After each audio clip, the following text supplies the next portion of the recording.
Hello and welcome back to another update as we cover the latest developments throughout the front line in the Russo-Ukrainian war. We start out here to the west of Avdiivka, where we see the territorial changes. First off, we see the Russians have managed to fully capture Orlivka, including the western parts bordering up to the river line here to the west of the village. They also managed to advance to the north of the village, capturing the forest line and moving in towards Semenivka. The Russians' next target would be the village of Semenivka, where they'll have to fight an uphill battle against Ukrainian fortifications in the area. However, with the full capture of Orlivka and the fighting continuing in Berdishi, it is likely that they will reorganize and send their forces and concentrate them in the northern parts to capture Berdishi to avoid the elevation difference and at the same time allow them to flank the Ukrainian positions in their fortifications.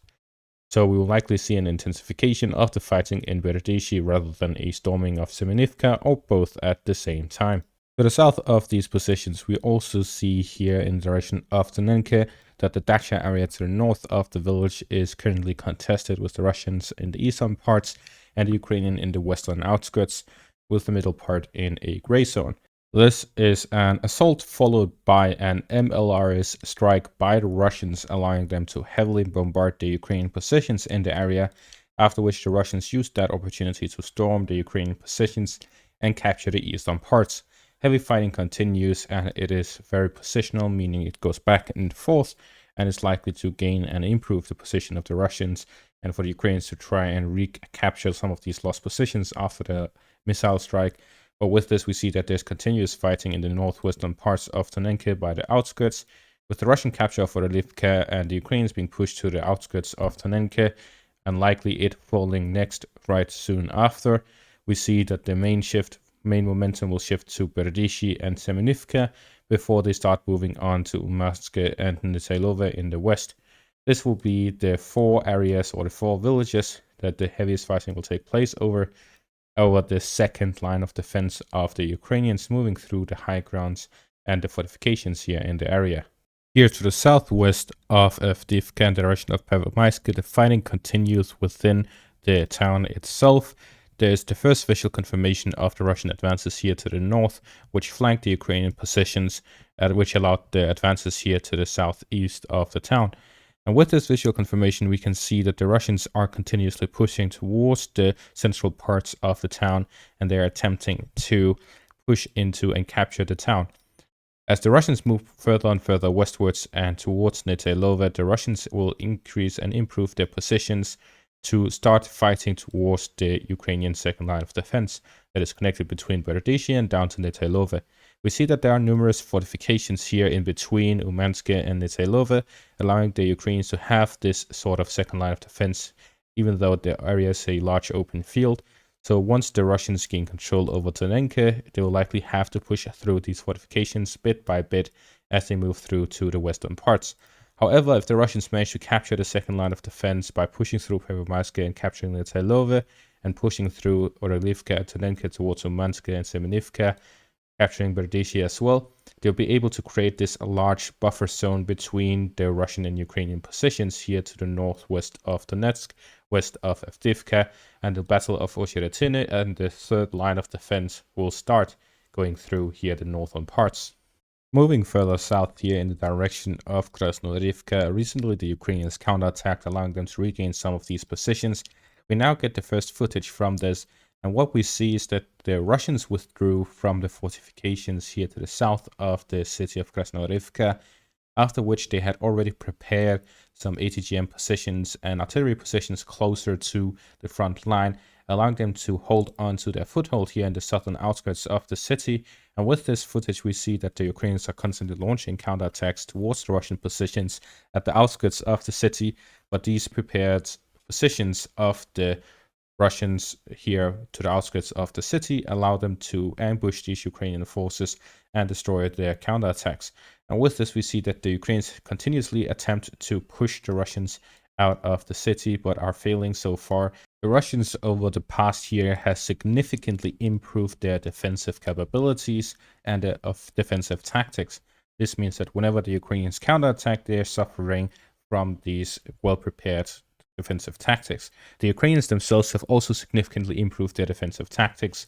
So right now we're seeing that whoever's on the defense has a significant advantage as both sides have significantly improved their defensive capabilities. This brings us to the topic of casualties. And in this relation, we have this article here by the Polish former chief of the general staff, Raimund and something Polish name. Rajmund Andrzejczak says, among other things, we need to prepare about the threat of war. On the one hand, we should reassure and explain first of all, but on the other hand, there's a lot to do. We need to get ready. When asked about whether or not we have 2 or 3 years to prepare, he says, I think so, the general said. So we see that the Polish general here assumes that there's going to be a war and that the NATO needs to prepare for it, because there's a lot that needs to be done, like building up ammunition, stockpiles, and training the soldiers, building up an army, etc., because Europe really doesn't have a significant army. The Russians have more soldiers, more ammunition, more equipment, and so on than the entirety of Europe combined. He also talked about the situation in Ukraine, and of this he says more than 10 million people are missing. This includes the ones in the occupied territories, the main territories the Russians have annexed and control of, as well as the ones who have left abroad from Ukraine to Western countries or Russia itself. According to his estimates, losses should be in the millions, not hundreds of thousands. The country has no resources, no one to fight.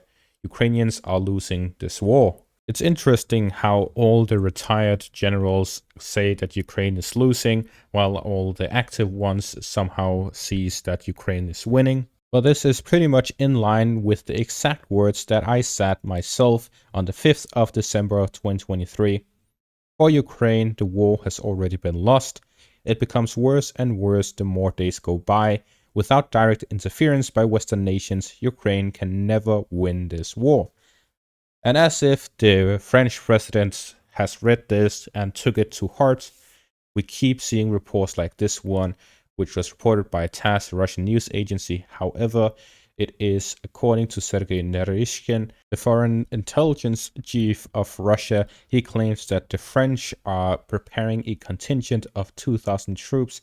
He also says that these 2,000 troops, once they enter Ukraine, they'll be legitimate targets for the Russians, and they'll be a high priority target for the Russians.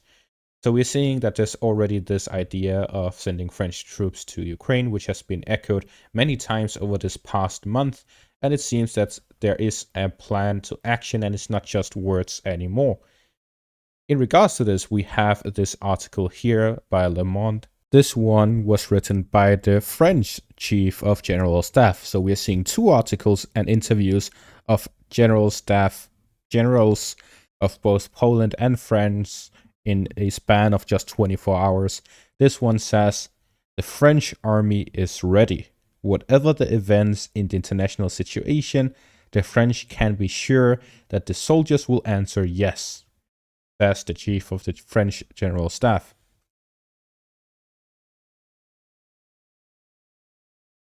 He says that whatever changes in the international situation, French soldiers will immediately respond to them. He adds that the French army can deploy up to 30,000 people within a month, and that the French army has resources to command a force of up to 60,000 people. So this means that there is, although a small amount compared to the numbers we're seeing in the Russo-Ukrainian war of approximately 1 million on each side soon enough, we're seeing that the French are saying that they can deploy up to 30,000 within a month and 60,000 within the term of the battle, while the Russians mobilized 300,000 in the span of a month. But the thing is, France would not be fighting alone. They would be supporting the Ukrainians, and there would also be the rest of NATO, which would likely get involved in case France gets involved. And this brings us to the point, will war between NATO and Russia take place? I always thought that at some point we would reach that phase. It's pretty much throughout my life it has been in the back of my head. As time passed by and with the start of the Russo-Ukrainian war, it became more realistic and not just a thought. But now I feel like it has reached a level that it's inevitable. We're seeing that the diplomatic ties between Russia and the West are at the lowest point in a very long time.